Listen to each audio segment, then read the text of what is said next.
Hello, everyone, and welcome to another episode of World Legends Morgenthau, where we take a look this time at the greatest conflict to ever grace this timeline at the moment, the Eurasian Federation versus the Atlantic Federation.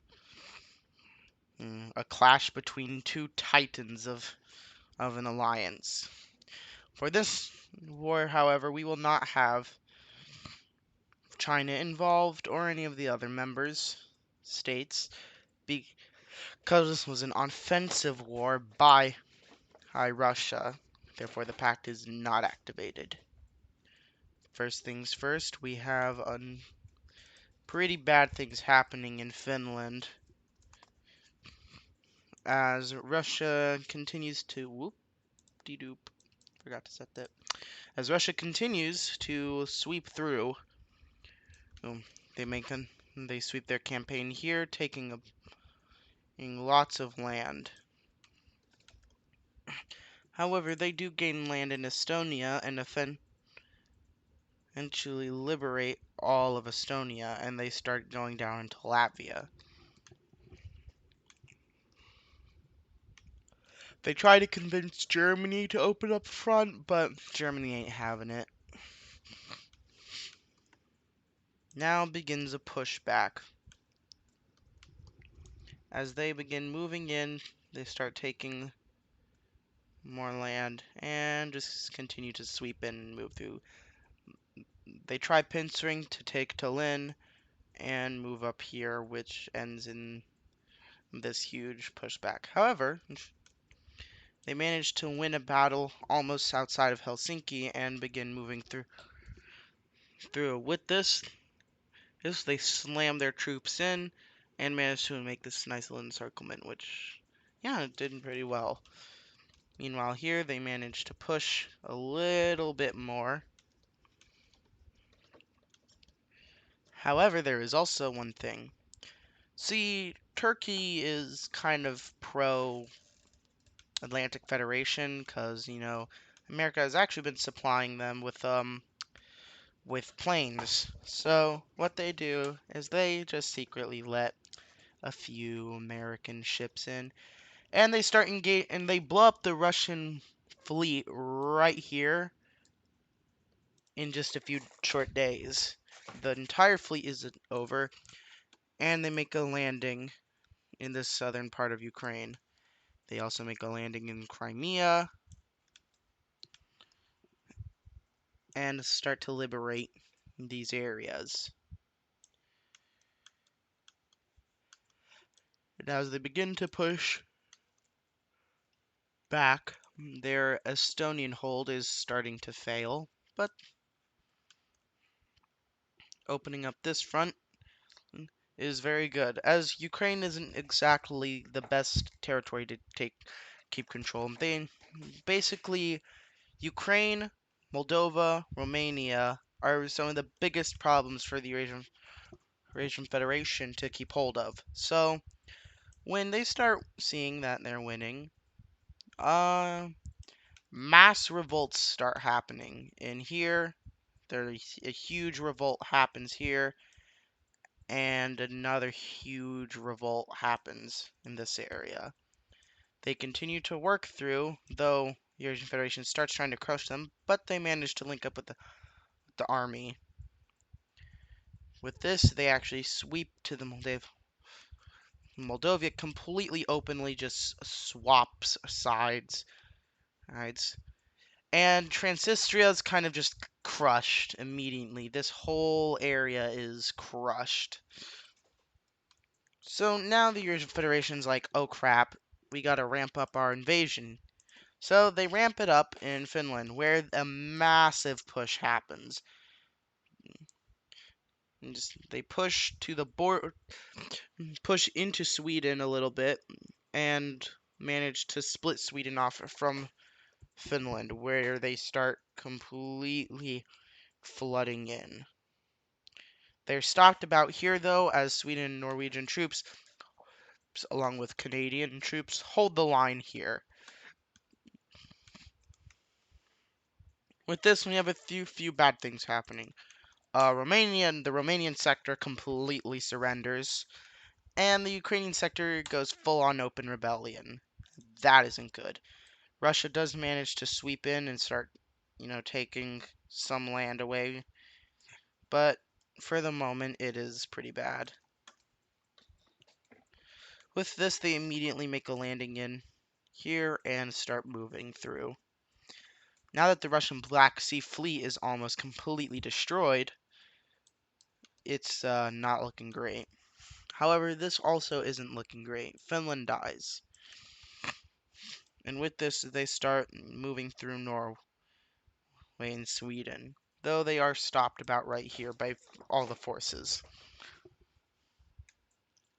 Spain and Morocco and Portugal basically uphold this front here, while France, the UK, Canada hold this front here. And America kind of half and halves both fronts. So with this, they have a good thing for them and a bad thing for Russia. They manage to go into the Crimean Sea, and they kind of take it over entirely, which isn't good, cause the new Chechen area, the state of Chechnya. I know Chechnya is kind of like right here, but this is Dagestan, and so I decided this timeline is different. But whatever. Yeah, Chechnya kind of just does that. Georgia also does that, and Dagestan just stops resisting. So Russia isn't doing very well, but they're about to. They use most of their forces and push here, cutting them off, which kind of just wipes them out. They also push here, but unfortunately, right here in Donetsk and Luhansk surrenders. With this, we have another major thing happening. They manage to win some battles here, and they start pushing in this area here. They push up a lot and manage to cut off Russian forces here, which just surrender. So the war's going not great, and immediately Turkey wants to liberate some of these areas. So they immediately declare war along with them, which brings in the entire Middle East faction. So yeah, not great, not the best. So they immediately scale an attack, and they're halted here. Try to push here, and they're threatening to be encircled here. With this, they have to abandon some positions here, which make way for a Russian resurgence in the area until they're stopped. But they gain a lot of valuable territory in Ukraine. They manage to push into Slovakia, where Slovakia just kind of ceases to exist. They push into Galicia and up through Poland, and they eventually capture Warsaw, which sees the complete collapse of the Polish sector. With this, though, Russia's mad enough, and so they start flooding in a lot of troops. They start flooding in more of their personal army reserves. And don't worry, because the armies from these different areas have finally reached over here. And now it's pretty bad. It's pretty bad.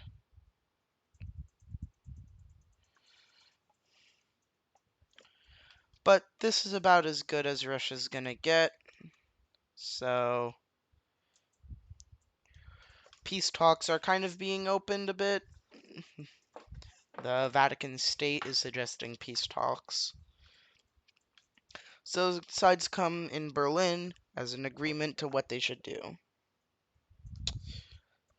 As the fighting continues, though, there is no ceasefire. Kiev is once again fully captured, but then liberated and captured again. It's kind of a back and forth. And they do manage to push up here.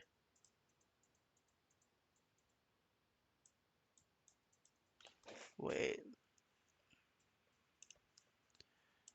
That's the wrong color. I knew it. Sorry. So they push up here and capture this area right here, which surrenders. They make a huge push here, but then Russia kind of says nah and pushes them right back. So finally, peace talks are being opened. Well, more non-violent peace talks are being thought of, and both sides kind of try to come to an agreement, just as Russian forces invade Azerbaijan, which isn't good. But Turkey says, nah, I'm too good for that, and full sends their army into Georgia, which scares Russia a lot, but they lose a lot of troops. So let's see what these the peace talks represent in. So unfortunately, Russia did lose quite a bit, but they gained some stuff in the end. Oh, hold on, I need to color this in. Don't mind me. So, few things. Russia lost basically their entire hold down here, except for these Ukraine states of Crimea and Donetsk. But they gained Finland, so I mean, they're not too mad. They also gained this Norwegian island. So, yeah, with all that liberated, we see now how alliances. So, fortunately, Finland is retracted, but Ukraine, Romania, and Moldova are integrated into the faction. Meanwhile, Slovakia and Galicia are just kind of left to be sad. But yep.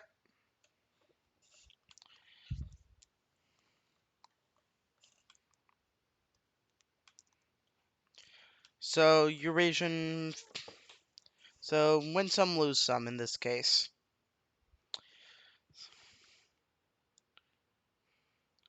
So yep.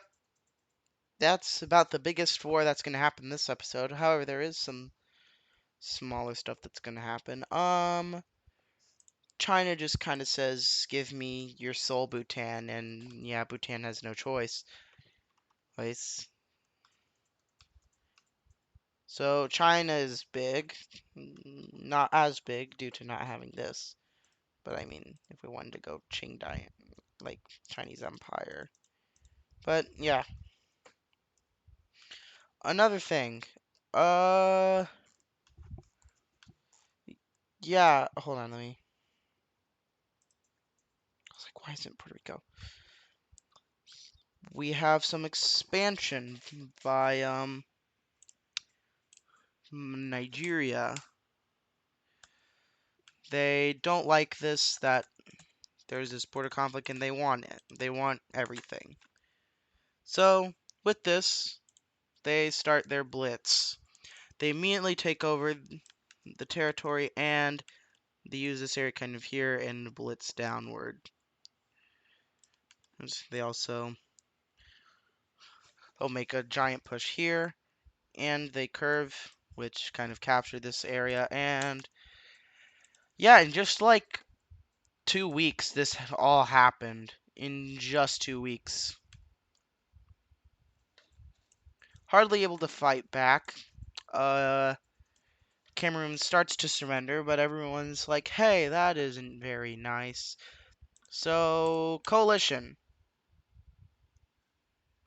Fortunately, Nigeria's military is actually decent in this, so they immediately make a push here, though they do lose some stuff. So, yeah, they're basically trying to lead a lightning war like Germany did in World War II. So, make a huge push here and basically surround and that. With that, Cameroon collapses. With this, they make a huge major push, and they broaden their front line a lot.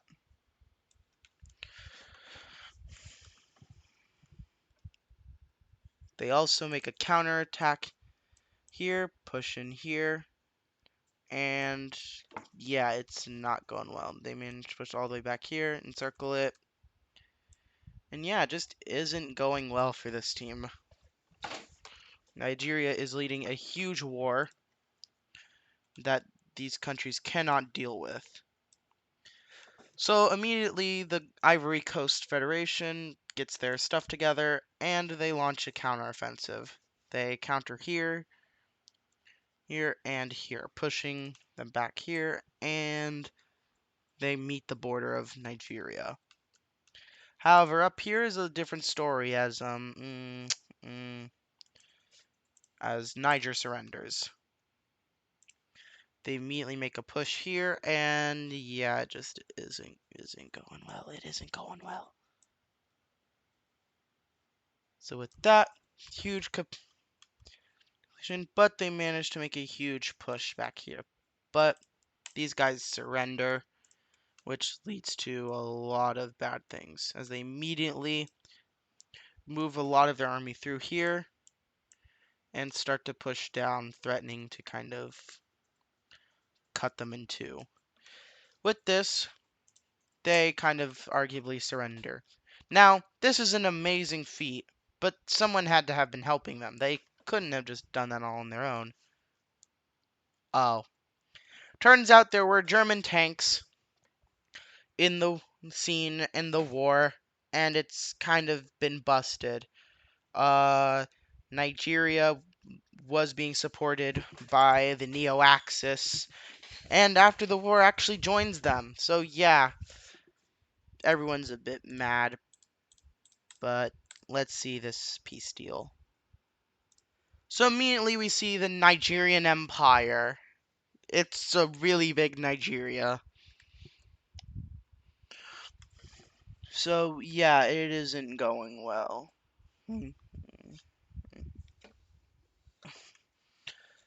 Also, another thing, Angola also sees the opportunity that the Germans are actually being quite friendly to African nations and see the potential. So the Neo-Axis starts their funding of Africa, where they plan to help Nigeria and Angola become regional superpowers. Regional powers. So Nigeria and Angola are both incorporated into the Neo-Axis. So, to recap on alliances, we have the Atlantic Federation, Morocco, United States, France, UK, Spain, Portugal, Norway, Denmark, Iceland, Sweden, Ukraine, Romania, and Moldova. And then we have the MEDP, the Middle Eastern Defense Pact of Turkey, Saudi Arabia, and Azerbaijan, the African Pact between Egypt and the East African Federation, the Neo-Axis with Germany, Italy, the Magyar Empire, Nigeria, and Angola, and the Syndicate with China, Laos, Cambodia, Cuba, and the Eurasian Union. So that's something. This has been episode 6, I think. Episode 6 or 7. I'll have to check. Hold on. Yeah, episode 7 of World Legends Morgenthau. Nihilism. I hope you all enjoyed.